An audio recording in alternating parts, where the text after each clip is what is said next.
بسم الله الرحمن الرحيم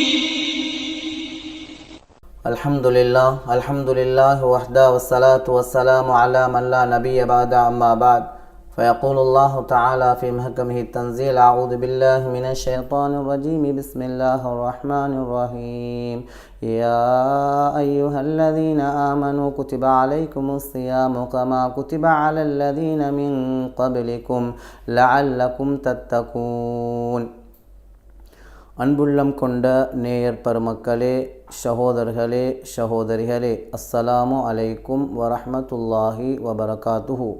பிஸ்மில்லாஹிர் ரஹ்மானுர் ரஹீம். அருள் நிறைந்த ரமலானை அல்லாஹ் நம் அனைவர்களுக்கும் அடையும் சந்தர்ப்பத்தை தந்திருக்கிறான். அல்ஹம்துலில்லாஹ். இந்த ரமலானுடைய மாதத்தை மாதங்களிலெல்லாம் சிறந்த மாதமாக, அருள் நிறைந்த பரக்கத்தான எல்லா வகைகளையும் எல்லா நிஅமத்துகளும் பெற்ற மாதமாக அல்லாஹ் இந்த மாதத்தை வைத்திருக்கிறான்.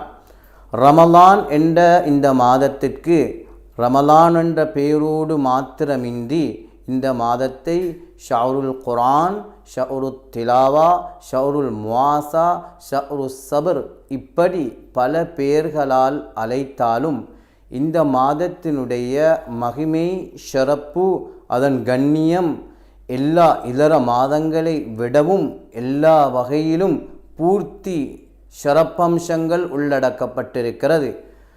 நாம் இந்த நோன்பை உடல் சாரார உடலுடைய விடயமாக உடலோடு ஒப்பிட்டு பார்த்தால் நமக்கு இந்த நோன்பின் மூலமாக பலவிதமான அம்சங்களை, இந்த உடம்பு ரீதியாக பலவிதமான நல்ல நிலைமைகளை, நல்ல உணர்வுகளை நமக்கு தோற்றுவிக்கக்கூடியதாக ரமலான் இருக்கிறது. ஆத்மீகம், ஆன்மீகம், லௌகீகம் எத்துறையில் இந்த ரமலானை பார்த்தாலும் அதன் சிறப்பம்சமோ உள்ளடக்க முடியாது.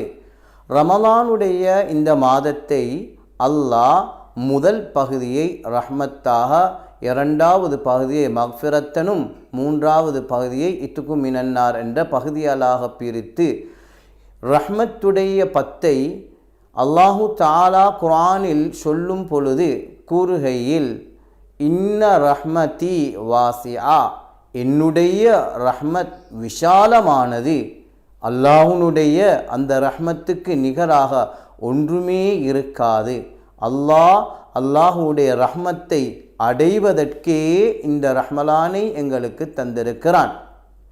ஆகையால் அதிகமாக ரமலானுடைய காலத்தில் ஒவ்வொரு நன்மையான காரியங்களுக்கு பின்னால் சஹருடைய நேரமாக, இஃப்தாருடைய நேரமாக, குர்ஆன் ஓதக்கூடிய நேரம், எங்களுக்கு கிடைக்கக்கூடிய நேரத்தில் எல்லாம் முதல் பகுதியிலே அல்லாஹும்ம ரஹம்னா பரஹ்மதிக யா அர்ஹமர் ராஹிமீன், யா அல்லாஹ் உன்னுடைய ரஹ்மத்தை எங்கள் அனைவர்களுக்கும் சொரிந்தருள் புரிவாயாக, உன்னுடைய விஷாலமான அருள் நிறைந்த ரஹ்மத்தை தந்தருள் புரிவாயாக என்ற பிரார்த்தனையை அதிகமாக சொல்லுவது மிகவும் சிறப்பானதே. நபி ஸல்லல்லாஹு அலைஹி வஸல்லம் அவர்கள் ஒரு சந்தர்ப்பத்தில் தோழர்கள் சஹாபாக்களை பார்த்து சொன்னார்கள், அல்லாஹுவினுடைய ரஹ்மத் இல்லாமல் எந்த மனிதனுக்கும் சுவனம் நுழைய முடியாது என்பதாக. இந்நேரத்தில் தோழர்கள் கேட்டார்கள், யா ரசூல் அல்லாஹ், அது தாங்களுக்குமா? நபி அவர்கள் சொன்னார்கள், ஆம் என்றார்கள். அல்லாஹ்வுடைய ரஹ்மத்தோடு மனிதன் வாழுகின்ற பொழுது அவனுக்கு மனிதர்களாலோ இதர விடயங்களாலோ எந்த விதமான ஆபத்துகளும் பிரச்சனைகளும் முசீபாத்துகளும் ஏற்படாத வகையில் அல்லாஹ் பாதுகாப்பான். ஹதரத் அய்யூப் அலைஹிஸ்ஸலாத்து வஸ்ஸலாம் அவர்களுடைய வாழ்க்கையை அவர்கள் அல்லாஹ் அந்த ரஹ்மத்தோடு அவர்களை பொருந்தி அவர்களுக்கு அல்லாஹ் அந்த பொறுமையை கொண்டு அவருடைய வாழ்க்கையை கபூல் செய்த விதத்தை குர்ஆன் பேசுகிறது. ஒரு இரண்டு வார்த்தைகளில் அய்யூப் அலைஹிஸ்ஸலாத்துடைய விஷயத்தை சுருக்கமாக சொல்லுகையில், அய்யூப் அலைஹிஸ்ஸலாத்து வஸ்ஸலாம் அவர்கள் பலவிதமான பிரம்மாண்டமான நிஅமத்துகள் கொடுக்கப்பட்டவர்களாக, பலவிதமான பாக்கியங்களை அல்லாஹு தாலா அவர்களுக்கு சொரிந்திருந்தான். நியமத்துகளாக பிள்ளைகள், பல மனைவிமார்கள், 14, 26 இப்படி பல அடிப்படைகளில் வந்தாலும் 14 பிள்ளைகள், ஆண் பிள்ளைகள் 7, பெண் பிள்ளைகள் 7, பல மனைவிமார்கள், பலவிதமான பொருட்கள் எனும் இப்படி பலவிதமான முறையில் நல்ல முறையில் ஆட்சியை அல்லாஹு தஆலா அய்யூப் அலைஹிஸ்ஸலாத்து கொடுத்து, நிஅமல் அப்து இன்னஹு அவ்வாப், மனிதர்களிலே நல்ல மனிதர் அய்யூப் என்று குர்ஆன் பேசுகிறது. இந்த அய்யூப் அலைஹிஸ்ஸலாத்தை வணக்கங்களோடு அமல் இபாதத்தோடு இருக்கின்றதை பார்த்த ஷைத்தானுக்கே பொறாமை ஏற்பட்டு அல்லாஹ்வோடு போய் பேசுகிறான். ரப்பே, அல்லாஹ், அய்யூபுக்கு நீ நியமத்துகளை கொடுத்திருக்கிறாயே, இந்த நியமத்துகளை எடுத்து விட்டால், இந்த நியமத்துகளை நீ பறித்து விட்டால் அவன் உன்னை வணங்குவதிலே தாமதம் ஏற்படும். நியமத்துகளை வைத்துத்தான் உன்னை வணங்கிக் கொண்டு அதற்காக வேண்டிதான் உன்னை இப்படியெல்லாம் அமளிபாதத்து செய்து கொண்டிருக்கிறான் என்று சொன்ன பொழுது அல்லாஹ் சொல்கிறான், என்னுடைய ரஹ்மத்தோடு வாழும் அந்த அய்யூபை உனக்கு எதையும் செய்ய முடியாது, அவன் என்னோடு ரஹ்மத்தோடு வாழ்ந்து கொண்டிருக்கிறான் என்பதை சொன்ன பொழுது ஷைத்தான் இந்த நேரத்தில் அல்லாஹ்வோடு பேசியதை வைத்து அல்லாஹ் என்ன சொல்கிறான், ஷைத்தான், நான் அய்யூபை திசை திருப்பும், அய்யூபை உனக்கு எவ்வாறு எதை செய்ய வேண்டுமோ அந்த அய்யூபுடைய விடயத்தை உன்னிடத்தில் ஒப்படைக்கிறேன் என்று சொன்ன நேரத்திலே அய்யூப் அலைஹிஸ்ஸலாத்துக்கு இருந்த பிள்ளைகள் 14ஐயும் ஒரே தடவையிலே உயிர் எடுக்கப்பட்டு மௌத்தாக்கப்பட்டு, மனைவிமார்கள், அவர்களுக்கு இருந்த மனைவிமார்களில் சில மனைவிமார்களை பிரிவேற்பட்டு சில மனைவிமார்களை மௌத்தாக நேரிட ஒரே ஒரு ரஹ்மா அந்த மனைவியோடு மாத்திரம் அய்யூப் அலைஹிஸ்ஸலாம் வாழ்கிறார்கள். வாழ்கின்ற இந்த நேரத்திலும் ஷைத்தான் என்ன செய்கிறான், அவர்களுடைய கட்டமான சோதனைகள், பொருளாதாரத்திலே வீழ்ச்சி, அவருடைய விவசாய நிலங்களை எல்லாம் பறித்தெடுத்துவிட்டு அவைகளெல்லாம் பத்தெறியப்படுகிறது. இது போன்றே அவர்களுக்கிடத்தில் இருந்த பல்லாயிரக்கணக்குகள் ஆட்டு மந்தைகள், ஆடுகள் இருந்த அந்த அய்யூப் அலைஹிஸ்ஸலாத்துகள் ஆடுகள் எல்லாம் ஒரே இரவில் குஃப்ரீத் என்ற ஜின்னை வைத்து அவைகளும் நொறுக்கப்பட்டு ஹலாக்காக்கப்பட்டு இல்லாமலாக்கப்பட்டு அய்யூப் அலைஹிஸ்ஸலாம் விட்டிருக்கின்ற நேரத்திலே அல்லாஹ்வோடு பேசுகிறான். அல்லாஹ்வோடு வந்து சொல்கிறான், ரப்பே, அய்யூபை இப்படியெல்லாம் பிடித்தேன், அய்யூப் இன்னும் விடுக்கிறார், எனக்கு ஒரு சந்தர்ப்பத்தை கொடு, எனக்கு ஒரு சந்தர்ப்பத்தை தா, அந்த அய்யூபுடைய உடலிலே போய் அவனை பிடிக்கிறேன். அல்லாஹ் அதற்குரிய அவகாசத்தை கொடுத்தவுடன் அய்யூப் அலைஹிஸ்ஸலாத்துடைய உடம்பிலே போய் அந்த ஷைத்தான் தாக்கம் செலுத்துகிறான். சுமார் 18 வருடங்கள் வரலாற்றில் பல விதத்தில் பதியப்படுகிறது.